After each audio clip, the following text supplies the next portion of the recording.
오늘 우리에게 주신 하나님의 말씀을 봉독하도록 하겠습니다. 오늘 우리에게 주시는 하나님 말씀은 누가복음 18장 35절에서 43절 말씀입니다. 여리고에 가까이 오실 때 한 소경이 길가에 앉아 구걸하다가 무리의 진함을 듣고 이 무슨 일이냐고 물은데 저희가 나사렛 예수께서 지나신다 하니 소경이 외쳐 가로되 다윗의 자손 예수여 나를 불쌍히 여기소서 하거늘 앞서가는 자들이 저를 꾸짖어 잠잠하라 하되 저가 더욱 심히 소리질러 다윗의 자손이여 나를 불쌍히 여기소서 하는지라.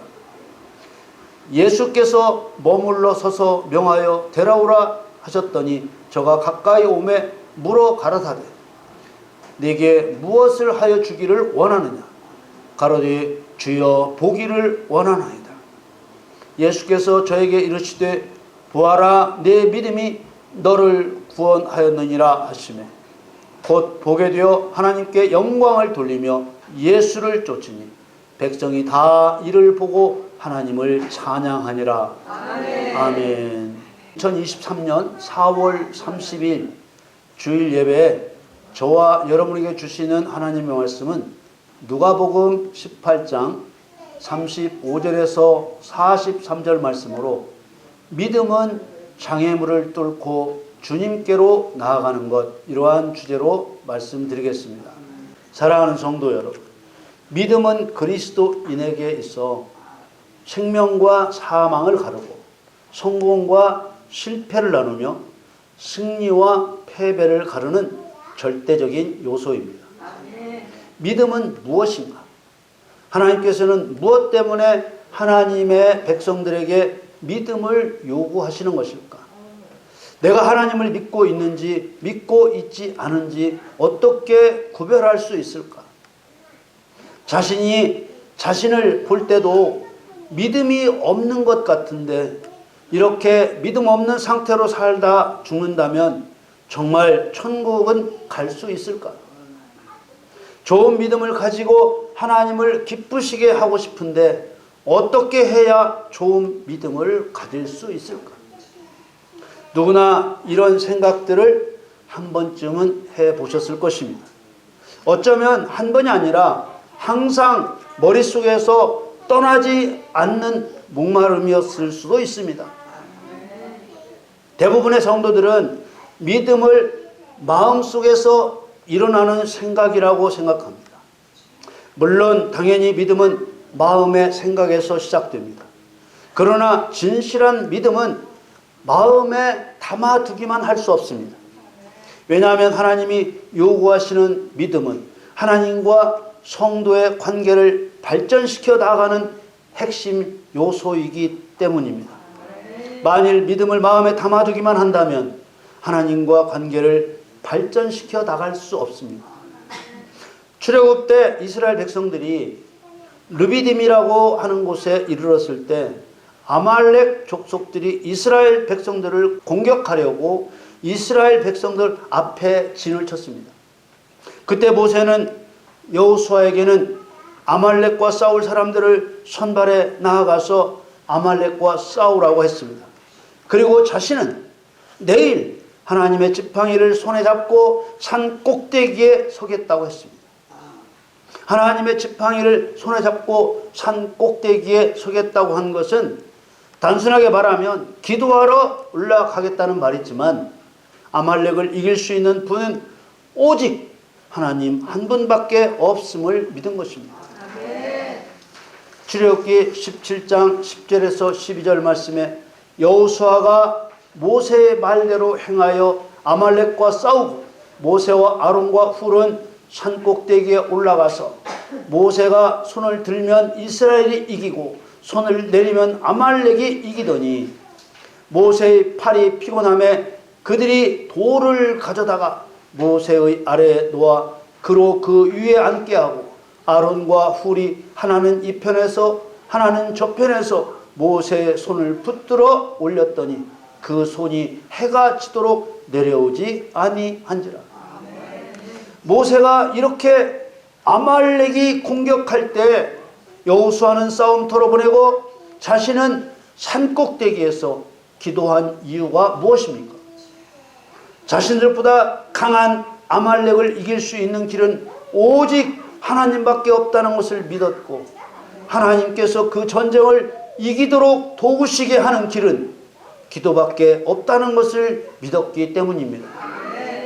만일 모세가 하나님을 믿는 믿음을 마음에 담아두기만 하고 행동으로 옮기지 않았다면 아말렉에게 많은 사람이 죽임을 당할 것은 물론이려니와 오히려 하나님의 진노를 피할 수 없었을 것입니다. 믿는다고 하면서 행동하지 않으면 행위로 하나님을 부인하는 가증하고 복종치 않는 자라고 하셨습니다. 모세가 한치의 망설임도 없이 이런 결단을 실행한 것은 출애굽 과정에서 나타내신 하나님의 큰 권능을 두 눈으로 똑똑히 보고 경험했기 때문입니다. 모세의 이런 믿음의 기도로 이스라엘 백성들이 하나님의 도우심을 받아 아말렉을 이기는 통로가 되었습니다. 출애굽기 17장 13절 14절 말씀에 여호수아가 칼날로 아말렉과 그 백성을 쳐서 파하니라. 여호와께서 모세에게 이르시되 이것을 책에 기록하여 기념하게 하고 여호수아의 귀에 외워 들리라. 내가 아말렉을 도말하여 천하에서 기억함이 없게 하리라. 하나님께서는 모세에게 아말렉과 싸워 이기게 된 이 일을 성경에 기록하여 대대로 기억할 수 있게 하고 여호수아의 귀에 외워 들리라고 하셨습니다. 이 말씀은 믿음에 따르는 행함이 있을 때에만 하나님이 도우신다는 것을 대대로 알게 하려는 뜻입니다. 그런데 안타깝게도 이런 하나님의 뜻과 반대되는 생각을 가진 사람이 많습니다. 밑도 끝도 없이 예수 이름만 믿으면 된다든지, 믿기만 하면 하나님께서 알아서 해주신다든지, 지금은 은혜의 시대이기 때문에 구약의 일들은 다 끝난 일이라는 말까지 합니다. 모세가 돕는 자들과 함께 하나님의 지팡이를 들고 산꼭대기에 올라가 하나님께 기도함으로 이기게 된 전쟁을 통해 오늘날 그리스도인들에게 보여주고 싶은 것이 무엇입니까? 다양한 생각을 할 수 있지만 당시 모세와 이스라엘 백성들이 하나님께서 하시는 일을 보고 어떤 생각을 했겠습니까? 잔인하고 강력한 아말렉이 지나가는 이스라엘 백성들을 죽이려고 했는데 그걸 하나님께서 이겨주신 것입니다. 우리들의 인생 행로에도 잔인하고 강력한 사단이 우리를 죽이려고 배고픈 사자처럼 달려드는 모형적인 일인 것이죠. 이스라엘 백성들은 하나님이 도와주시지 않으면 살아갈 수 없다는 것을 실제로 체험한 것입니다. 이스라엘 백성들은 이런 경험을 통해서 하나님을 더욱 신뢰하고 경외하게 되었고 앞으로의 삶도 하나님께 의탁할 수 있게 되는 것이죠. 전쟁의 승리는 모세가 단을 쌓고 단의 이름을 하나님의 승리를 의미하는 여호와 니시라고 부르며 하나님 경외로 나타났습니다. 출애굽기 17장 15절 16절 말씀에 모세가 단을 쌓고 그 이름을 여호와 니시라 하고 가로되 여호와께서 맹세하시기를 여호와가 아말렉으로 더불어 대대로 싸우리라 하셨다 하였더라. 행하는 믿음을 통해서만 하나님께로 나아가는 장애물을 뚫을 수 있습니다. 구약시대에만 그런 것이 아니라 신구약 모든 시대에 동일하게 적용하시는 원칙입니다. 우리 생각 속에서 믿음은 생각이라는 그 생각을 지워버려야 합니다. 그리고 믿음은 순종이라는 성경 말씀에 맞는 생각을 가져야 합니다. 행함이 없으면서도 믿는다고 생각하는 그 생각을 깨뜨려 버려야 하는 것입니다. 믿음을 순종이 아니라 생각이라고 여겼기 때문에 행함이 없는 믿음은 죽은 것이라는 야고보서의 말씀을 이상한 말씀으로 취급하기도 했습니다. 히브리서 11장에 나오는 믿음의 사람들을 보면 그들의 육신을 죽일 수는 있었지만 그들의 행동하는 믿음을 꺾을 수는 없었습니다. 그들은 모두 믿음의 장애물을 뚫고 주님께로 나아간 것입니다. 히브리서 11장 33절에서 38절 말씀에 저희가 믿음으로 나라들을 이기기도 하며 의를 행하기도 하며 약속을 받기도 하며 사자들의 입을 막기도 하며 불의 세력을 멸하기도 하며 칼날을 피하기도 하며 연약한 가운데서 강하게 되기도 하며 전쟁에 용맹되어 이방 사람들의 진을 물리치기도 하며 여자들은 자기의 죽은 자를 부활로 받기도 하며 또 어떤 이들은 더 좋은 부활을 얻고자 하여 악형을 받되 구차히 면하지 아니하였으며 또 어떤 이들은 희롱과 채찍질 뿐 아니라 결박과 옥에 갇히는 시험도 받았으며 돌로 치는 것과 톱으로 켜는 것과 시험과 칼에 죽는 것을 당하고 양과 염소의 가죽을 입고 유리하여 궁핍과 환난과 학대를 받았으니 이런 사람은 세상이 감당치 못하도다. 저희가 광야와 산중과 암혈과 토굴에 유리하였느니라. 이렇게 장애물을 뚫는 믿음으로 주님께 나아가도록 정하신 이유는 하나님과 믿는 자와의 관계 때문입니다. 어떤 상황에서도 변치 않을 신뢰의 관계를 위해서인 것입니다. 성도와 하나님 사이에 장애물을 두셨습니다. 그 장애물은 어떤 다른 것으로도 뚫을 수 없고 오직 믿음으로만 뚫을 수 있게 하셨습니다. 출애굽 때 이스라엘 백성들이 홍해 바다와 애굽 군대 사이에 갇혔을 때 애굽 왕 바로가 군대를 이끌고 쫓아왔습니다. 이들은 자신들을 잡으러 오는 애굽 왕을 심히 두려워하며 모세를 원망했습니다. 출애굽기 14장 11절 말씀에 그들이 또 모세에게 이르되 애굽에 매장지가 없으므로 당신이 우리를 이끌어내어 이 광야에서 죽게 하느냐? 어찌하여 당신이 우리를 애굽에서 이끌어내어 이같이 우리에게 하느냐? 이스라엘 백성들은 애굽에서 하나님께서 보이신 10가지 재앙을 보았으면서도 홍해와 애굽 왕이라는 장애물 사이에 갇히게 되자 하나님을 믿지 않고 모세를 원망했습니다. 그러나 모세는 하나님을 믿었습니다. 출애굽기 14장 13절에 모세가 백성에게 이르되 너희는 두려워 말고 가만히 서서 여호와께서 오늘날 너희를 위하여 행하시는 구원을 보라. 너희가 오늘 본 애굽 사람을 또 다시는 영원히 보지 못하리라. 그리고 하나님께서는 모세에게 명령하시기를 이스라엘 자손들을 명하여 앞으로 나아가게 하라고 하셨습니다. 그리고 지팡이를 들고 손을 바다 위로 내밀어 바다를 갈라지게 하라고 하셨습니다. 모세는 하나님을 믿었습니다. 하나님께서는 하나님을 믿는 모세에게 홍해 바다라는 장애물을 뚫을 수 있는 방법을 알려주셨고 모세는 이를 행하였습니다.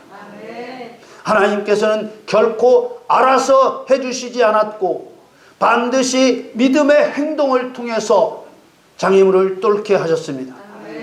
하나님께서 이런 방법 곧 믿음의 행동을 통해서 장애물을 뚫게 하시는 이유는 하나님을 경험적으로 알게 하셔서 하나님을 경외하게 하시기 위함입니다. 성도의 일생은 믿음의 행동으로 장애물을 뚫고 하나님께로 다가가는 일의 연속이라고 할 수 있습니다. 하나님께서는 우리의 아버지시기 때문에 항상 우리와 함께 하시지만 끊임없이 성도와 하나님 사이에 문제라는 장애물을 두시고 믿음의 행동으로 그 장애물을 뚫어야만 하나님 곁으로 다가설 수 있게 하셨습니다. 오늘 본문에 나오는 소경의 고침받는 이야기도 소경이 장애물을 뚫고 주님께로 나아가 고침을 받게 된 이야기입니다.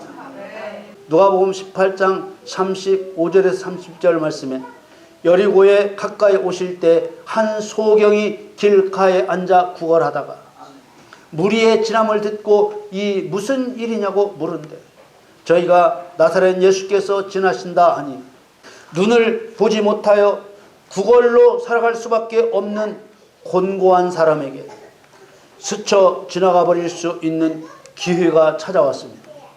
그 소경은 앞을 볼 수 없었기에 지금 자기 앞에서 일어나고 있는 기회인 줄 알지 못했습니다. 그러나 소경에게는 이미 다윗의 자손으로 오시는 예수님을 만나면 자기 눈을 고칠 수 있다는 믿음과 소망이 있었습니다. 소경은 예수님께서 병을 고쳐주신다는 소문을 이미 들어 알고 있었기 때문입니다. 이날 구걸하고 있던 소경은 많은 사람들이 지나가는 소리를 듣고 무슨 일이냐고 물었습니다. 그리고 사람들로부터 나사렛 예수가 지나신다는 말을 들었습니다.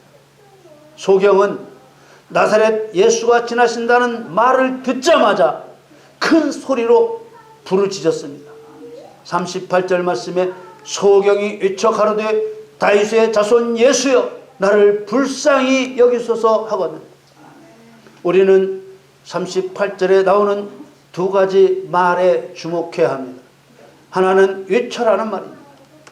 외쳐라고 번역한 보아오라는 헬라 말에 들어있는 의미들을 보면 하나님께서 성경에 왜 이 보아오라는 단어를 사용하셨는지 그리고 그 소경이 어떤 마음으로 부르짖었는지 알 수 있습니다. 보아오라는 말에는 무척 기뻐하다, 선포하다, 불러내다, 부르짖다라는 의미들이 들어있습니다. 소경은 포기할 수 없는 믿음을 굳게 세우고 있었던 것입니다. 또 하나는 다윗의 자손 예수여 나를 불쌍히 여기소서라는 말입니다. 소경은 예수님이 성경의 예언대로 그리스도로 오신 분이라는 것을 믿었던 것입니다. 그리고 불쌍히 여겨달라는 말로써 예수님과 자신의 관계가 예수님은 자신을 불쌍히 여겨주실 수 있는 분이고 자신은 예수님으로부터 불쌍히 여김을 받아야 하는 존재라는 것을 분명하게 나타낸 것입니다. 그런데 그 소경에게 시끄럽다고 조용히 하라는 사람들이 있었습니다. 누가복음 18장 39절에 앞서가는 자들이 저를 꾸짖어 잠잠하라 하되 저가 더욱 심히 소리질러 다윗의 자손이여 나를 불쌍히 여기소서 하는지라. 그 누구라도 예수님께로 나아가는 것을 꾸짖고 방해할 수 없습니다. 그 소경에게는 앞을 보지 못하는 장애물뿐만 아니라 또 하나의 장애물이 나타난 것입니다. 앞을 보지 못하여 구걸로 살아왔던 소경에게 다른 사람들의 멸시하는 말은 부르짖어 예수님께 나아가는 것을 포기하게 만드는 요소가 될 수 있습니다. 그러나 소경은 이미 예수님이 구원자로 오신 그리스도이심을 확신했으므로 그런 장애물들이 소경을 움츠러 들게 하지 못했습니다. 그래서 소경은 더욱 심히 소리를 질러 다윗의 자손이여 나를 불쌍히 여겨달라고 부르짖었습니다. 드디어 그의 부르짖음은 예수님의 발걸음을 멈추게 했습니다. 누가복음 18장 40절 41절 말씀에 예수께서 머물러 서서 명하여 데려오라 하셨더니 저가 가까이 오매 물어 가라사대 내게 무엇을 하여 주기를 원하느냐 가로되 주여 보기를 원하나이다.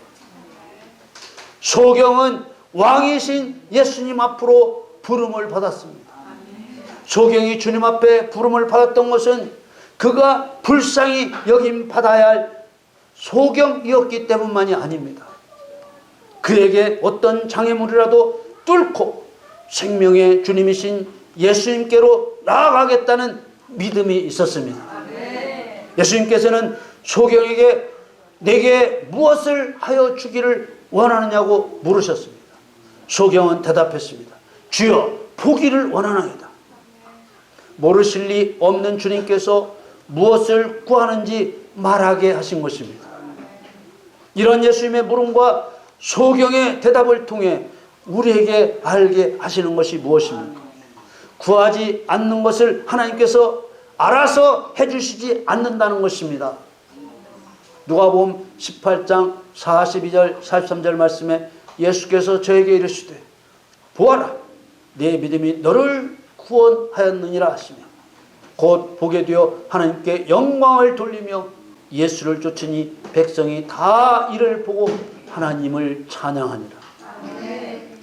하나님께서는 소경에게 보라고 명령하셨습니다. 보라고 번역된 아나블레포라는 말은 시력을 회복하여 다시 보게 한다는 뜻입니다. 그리고 네 믿음이 너를 구원하였다고 말씀하셨습니다. 이 소경의 이름은 바디메오라는 사람인데 누가 복음에는 그 이름이 나오지 않지만 마가 복음에는 그의 이름이 바디메오라고 밝히고 있습니다. 아버지의 이름은 디메오인데 그 이름의 뜻이 마음 아프게도 불결하다라는 뜻에서 나온 이름입니다. 예수님께 고침받은 디메오의 아들 바디메오의 이름의 뜻은 그냥 디메오의 아들이라는 뜻입니다.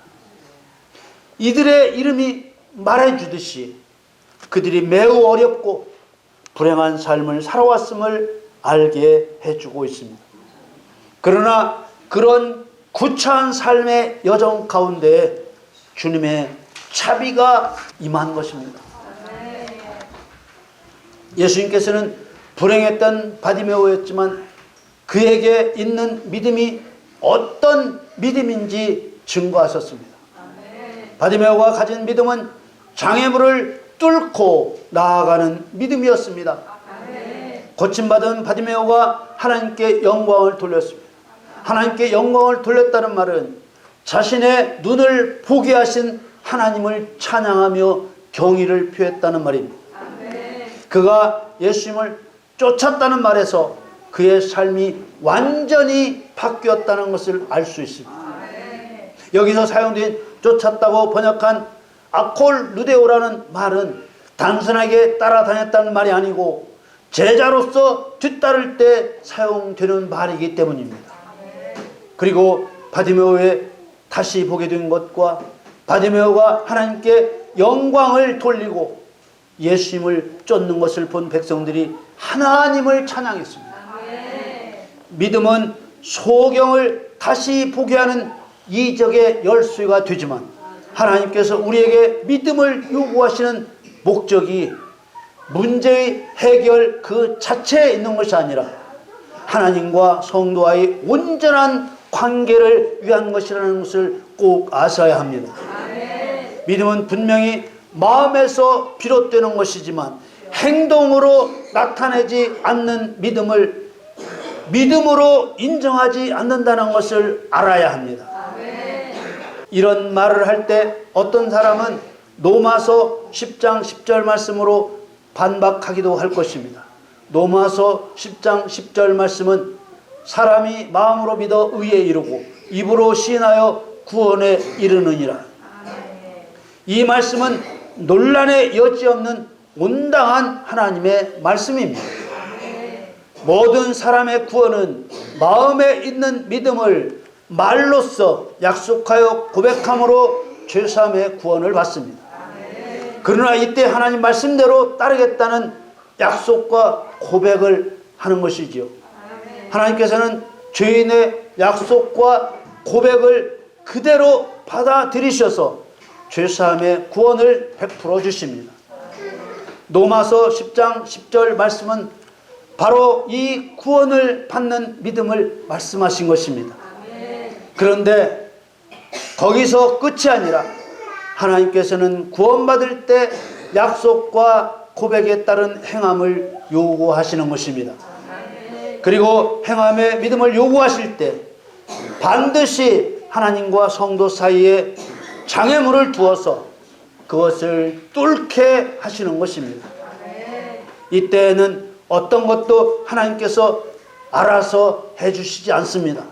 장애물을 뚫고 주님께 나아가는 믿음을 가지지 않으면 결과적으로 구원을 받을 때 약속하고 고백했던 믿음은 거짓으로 판명되고 하나님의 진노를 피할 수 없고 거짓말 한 자는 불과 유황으로 타는 못에 던져지는 것입니다. 마음의 생각에 머물러 있는 믿음을 행함이 없는 죽은 믿음이라고 했습니다. 죽은 믿음으로는 주님께 나아갈 수 없습니다. 사랑하는 성도 여러분, 하나님께서 우리에게 요구하시는 믿음은 행동하는 믿음입니다. 우리 모두 장애물을 뚫는 믿음으로 주님께로 나아갈 수 있기를 우리 주 예수님의 이름으로 간절히 축원합니다.